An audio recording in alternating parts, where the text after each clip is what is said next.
this is Devin Williams with NBA Playmakers. I'm out in Chicago at the 2017 NBA Draft Combine.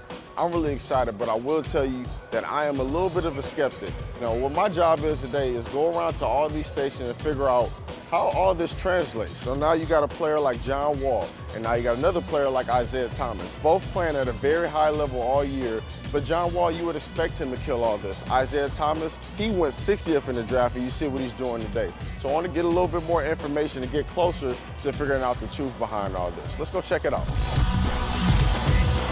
First thing, we want to make sure you're ready to go. We're never going to do anything to put a guy in a position to get hurt here. So we're going to make sure that he's absolutely ready to go for every test we're going to put him through today. We're going to start you on the sideline right here. All we're going to do, we're going to start you out with a knee tuck. You take this knee pulled up to your chest. We're going to work all the way to the midline of the court. Drive your foot into the ground, get tall. There you go. I want you driving that leg up, lead with your heel, all the way to the midline of the court. All right, cool. Drive it up, drive it up, drive it up. There you go. Knee up, toe up. Good. Shoulder square to the sideline. There you go. Karaoke, down and back. There you go. Good. Get your hips moving. Move. There you go. Good. Midline and back. I'm ready to hoop. Good stuff, man. Appreciate you, man. You got it. You heard it from the man himself. This is how they get down out here. I'm headed to the next station. I'm already tired. Cliff is going to show us how this lane agility works. We're going to start in front of the cone. We're going to have the guys who sprint, come around this cone, shuffle, shuffle, shuffle, shuffle. Back pedal, back pedal, back pedal, back pedal, back pedal. Shuffle, shuffle, shuffle, shuffle. Hit. Shuffle, shuffle, shuffle, shuffle. Accelerate, accelerate, decelerate. Shuffle, shuffle, shuffle, shuffle, shuffle. Back pedal, back pedal, back pedal, back pedal, back pedal, back pedal. What do you say after you see them do this drill? What are you looking for? So that's a great question, actually. So first thing I'm looking for is how they accelerate. Right. How they start to maximum speed, how they accelerate, how they change speed with the shuffle, how they backpedal, stop, load, and explode. It's all about reaction time. Because in the NBA as a defender, you're reacting guys driving. You're reacting guys coming up, challenge a shot. What I want to figure out is some guys who came here, killed this whole drill, and now it translated to the court. They're like killer defensive players, maybe Kawhi. Who would you come up? Good examples that come off are guys like John Wall, Russell Westbrook's a good defender, Patrick Beverly, A.B. Bradley's a phenomenal defender. All right, man, I appreciate your help. Yeah, man. I'm gonna move on to the next drill. I want you to run me through everything that we're getting ready to do. What we're gonna do is we'll have you start in just a 2-point stance. Okay, you can get your toe as close to that line as you can. Okay, we don't want you to cross over that. All right. Big thing here is we just want to make sure that your hips are pointed forward. We don't want you starting in a staggered stance there. However you want your arms to set. Okay, and not much more to explain. We just want you to run as fast as you possibly can. Hard sprint out. Go, go, go, go, go, go, go.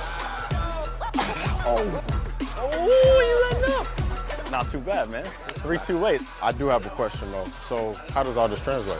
Being that we're not track runners, you know, we're basketball players. Absolutely. I mean, what the Combine does in general with all their tests is it gives us a way to help us compare each athlete. Although we can see, you know, the basketball talent through them playing, this gives us objective measures through their talents from a sports performance standpoint. Right. So you start here, nice athletic base. On you, it's going to be turn and run. Your foot is going to touch this outside line. So turn, run, have to touch this outside line. If you miss, does not count, we will start over. So touch this line, come through, touch the other line with your foot, come through, finish through this middle cone.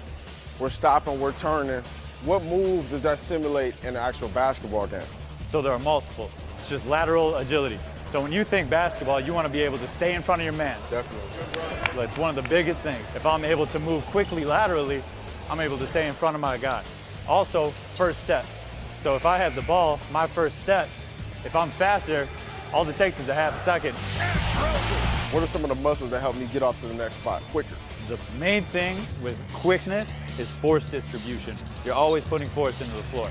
Best way to do that, have strong legs, strong glutes. So quads, hammies, glutes.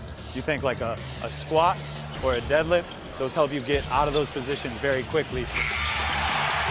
Is it more important to do eccentric exercise as opposed to pushing off or stopping? That is a great question. So you can't have a fast car without good brakes. Exactly. You need to have an eccentric amount of strength to get in and out of your cuts efficiently. Okay. So if you were to come into a cut lacking eccentric strength, what's going to happen is you get here and you're going to crumble because you don't have strength to slow yourself down. Right. Now if you're eccentrically strong, you quick breaks, Perfect. quick eccentric. Okay, so now the last question. Who are some of the record setters? For this drill, I know Malcolm Brogdon tested very well. Isaiah Thomas also did very well. You got to think like you're shorter, usually quicker, shiftier guys. All right, next up we have Trent with the Detroit Pistons. We're at the vertical jump station, and I want to see how all this works. Now, I've seen this a lot, all right, with the NBA Combine, grew up watching it. How does all this translate to the game? Sure, well, vertical jump, obviously guys like the sky above the rim, dunk it. So we'd like to see actually 2 different vertical jumps. The first one right here is a standing vertical jump. Not allowed to move. All you do is you keep your feet stationary, down and up as high as you can. I'm thinking of teams like the Golden State Warriors. Stephen Curry, I mean, while he may be able to dunk, doesn't necessarily jump as high as somebody like old school Vince Carter. So how can this get you guys closer to drafting a player like that?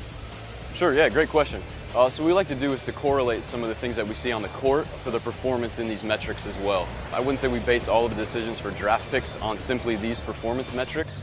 We like to say, hey, a guy looks like he can jump really high playing the game. What's his vertical jump look like? Right. All right, so I'm curious, who are some of the guys that impressed you out here? As you can see, I'm not very tall, so I'm a little partial to the smaller guys that have done well. Nate Robinson in the past, Spud Webb, some of the guys that were a little shorter but could still jump really high. For the last test, you had to stand just straight still. You had no running start at all. This time we're gonna give you a 15-foot running start anywhere within this semicircle. So it's taped off here in red.